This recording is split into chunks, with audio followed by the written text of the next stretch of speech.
আপুনি জানেনে জুবিন গাৰ্গক কি নামেৰে জনা যায়? জানেনে আপুনি জুবিন গাৰ্গ মুঠ কিমানটা ভাষাত সংগীত পৰিৱেশন কৰিছিল? জুবিন গাৰ্গে অসমীয়া লোকসংগীতৰ শিক্ষা কাৰ পৰা লৈছিল?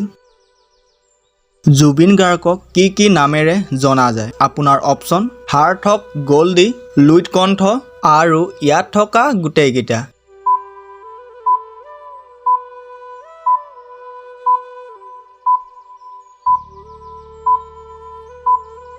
ইয়াৰ শুদ্ধ উত্তৰটো হ'ব ইয়াত থকা গোটেইকেইটা।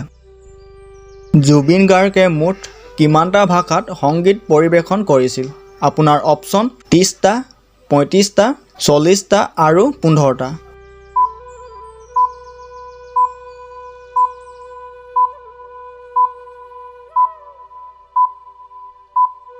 ইয়াৰ শুদ্ধ উত্তৰটো হ'ব 40টা। জুবিন গাৰ্গে মুঠ 40টা ভাষাত সংগীত পৰিৱেশন কৰিছিল। জুবিন গাৰ্গে অসমীয়া লোকসংগীতৰ শিক্ষা কাৰ পৰা লৈছিল? আপোনাৰ অপশ্যন ৰমণী ৰায়, ফণী শৰ্মা, কপিল বৰঠাকুৰ আৰু জ্যোতিপ্ৰসাদ আগৰৱালা।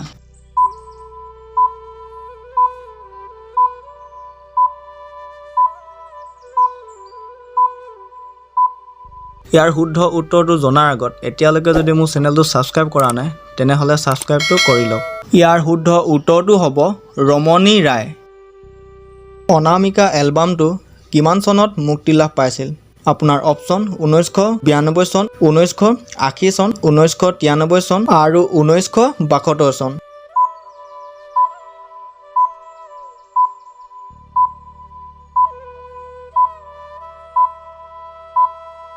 ইয়াৰ শুদ্ধ উত্তৰটো হ'ব 1992 চন।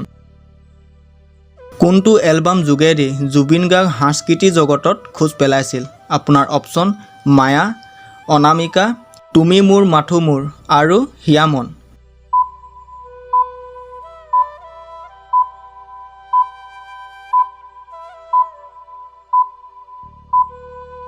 ইয়াৰ উত্তৰটো হ'ব অনামিকা। জুবিন গাৰ্গ অভিনয় আৰু সংস্কৃতি পৰিচালনা কৰা দীনবন্ধু ছবিখনে কেতিয়া মুক্তি লাভ পাইছিল? আপোনাৰ অপশ্যন 2000 চন, 2004 চন, 2003 চন আৰু 2009 চন।